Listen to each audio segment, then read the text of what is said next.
Ja, dat begin van Pukkelpop was heel raar. Ik woonde nog in Overpelt, Noord-Limburg en in Heppe, bij Leopoldsburg, ja, daar gebeurde iets op een voetbalveldje. Ik heb daar achteraf nog eens foto's van teruggezien. Dat wilde echt niet weten hoe amateuristisch en klein dat was. Maar voor mij, jonge gast uit Overpelt, ja, was dat helemaal nieuw. Ineens was er een festival in de buurt. En dat gebeurde niet zo vaak. In Bree had je het Breekend Festival. Maar aan de meer alternatieve kant was er dus ineens Pukkelpop. Die naam alleen al. Pukkelpop, we kunnen ons dat nu niet meer voorstellen, maar dat woord alleen al had iets alternatief.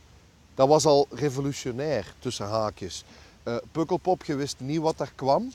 Uh, en als die groepen dan gelost werden, dan was dat heel vaak een mengeling van min of meer bekend aan de zwarte kant, maar ook totaal onbekend. En die eerste edities, Anne Clark, DAF, fantastisch. Het optreden van de Duits-Amerikaanse Freundschaft DAF, die enkel optraden met een muur vol cassetterecorders en dan ook meteen uitgejouwd werden door het publiek.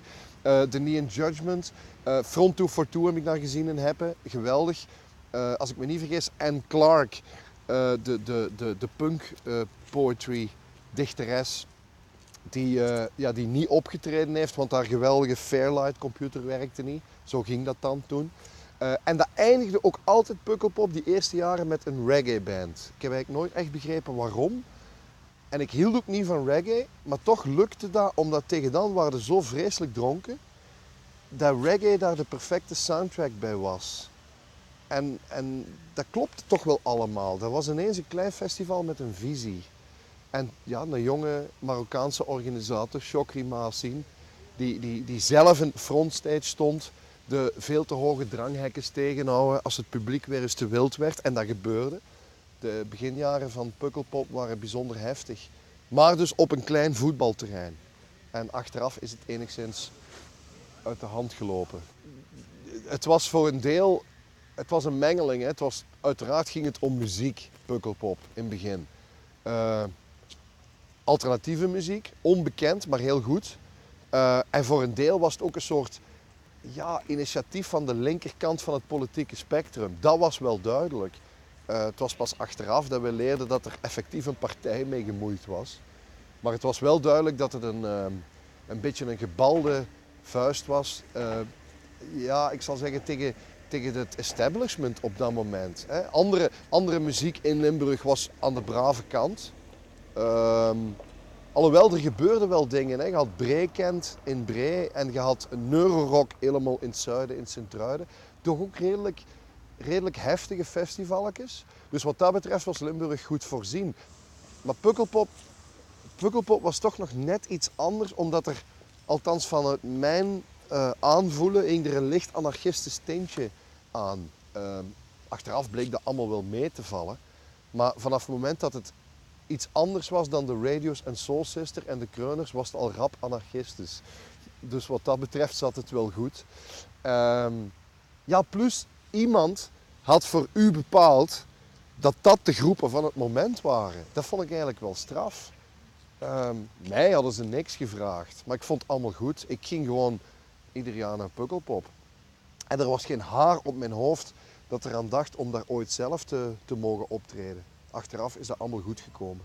Nee, de eerste jaren dat ik naar Pukkelpop ging met mijn Noord-Limburgse vrienden, ja, dat was ondenkbaar dat je zelf ooit op een podium zou staan en laat staan dat van Pukkelpop.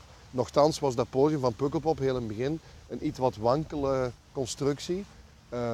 Al hadden ze er mij voor betaald, ik zou er nog niet op gekropen zijn.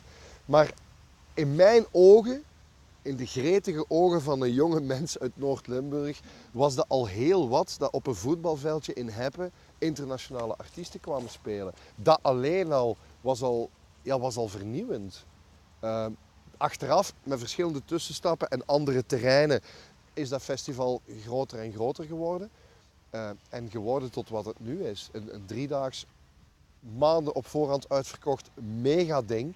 Maar dat toch nog altijd een beetje het DNA bewaard heeft. Het is nog altijd Pukkelpop. En dat op zich is al wonderlijk. Want in zo'n traject kun je heel makkelijk de kern verliezen als festival. En dat is duidelijk niet gebeurd. Ja, de woorden gezellig karakter en 80.000 man. Die accorderen niet echt geweldig in ene zin. Maar Pukkelpop is er op een wonderlijke manier toch in geslaagd om het nog altijd... ja, dat is iets heel raar. Ondanks het internationale ervan en de grootschaligheid, is dat nog altijd iets van hier. En dat is vreemd. Ik vermoed dat dat komt doordat het in wezen nog altijd dezelfde kern van mensen is die Pukkelpop maakt. Die is natuurlijk enorm aangegroeid in de loop der decennia. Maar het draait nog altijd rond diezelfde figuren en dezelfde polsslag die zij in de muziek voelen. Het is geen verkocht festival. En met verkocht bedoel ik, je kan groeien hè, tot in het oneindige als je maar genoeg centen er tegenaan smijt. En Pukkelpop is natuurlijk ook een groot en een rijk festival. Maar het blijft nog altijd de genetica houden van toen. Namelijk interessante groepen aanbieden op een goed podium. Weliswaar meerdere podia ondertussen, grotere podia en voor 80.000 man maal 3 of zoiets. Ik heb soms het gevoel dat het 800.000 man maal 3 is. Maar toch is dat nog altijd een beetje het Pukkelpop van Limburg. En dat is wel knap. Ik heb nooit op het grote podium van Pukkelpop gestaan. En eigenlijk, dat meen ik echt, ben ik daar ook wel blij om. De mainstages van grote festivals, dat zijn vaak niet de beste podia. De beste podia bevinden zich ergens anders op dat terrein of in een tent. En bij ons waren het altijd tenten tot nu toe, ook dit jaar weer. Ik vind dat heel tof. Maar ik zou er wel eens willen opstaan. Gewoon de mainstage van Pukkelpop met dat publiek. Ja, gewoon al... Het is wel ook iets raar, hè. Ik heb altijd gedacht dat als de Marsmannetjes ooit echt op aarde landen... En ze doen dat bijvoorbeeld ergens in de zomer. En nu is het een keer niet in New York, Manhattan, maar in België. En die landen toevallig hier in Kiewit. Terwijl de driedaagse festiviteiten gaande zijn. Die vertrekken onmiddellijk terug. Omdat ten eerste denken die de wereldbevolking is massaal geëxplodeerd. Er is te veel volk per vierkante kilometer. Hier klopt dat. En ten tweede, heel die wereldbevolking lijdt aan alcoholisme. Die zijn permanent dronken. Dus dit is slechte reclame voor de mensensoort op aarde. Maar tegelijkertijd is dat uniek, een festival. Ik meen dat is iets heel raar. En vanop een podium ziet je dat.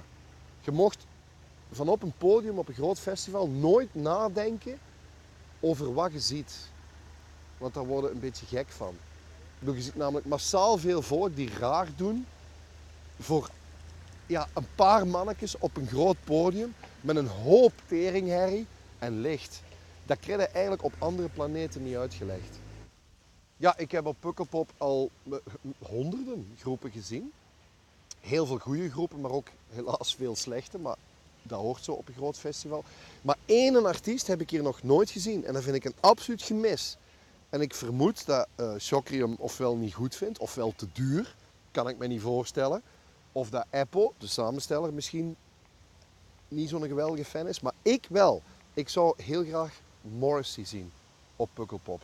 Wat mij betreft een van de allerbeste en maar vooral een van de interessantste artiesten van de laatste 20 jaar. Morrissey, ex-zanger van de Smiths, maar ook solo geweldig goed bezig. Iedere plaat opnieuw en ook alle concerten.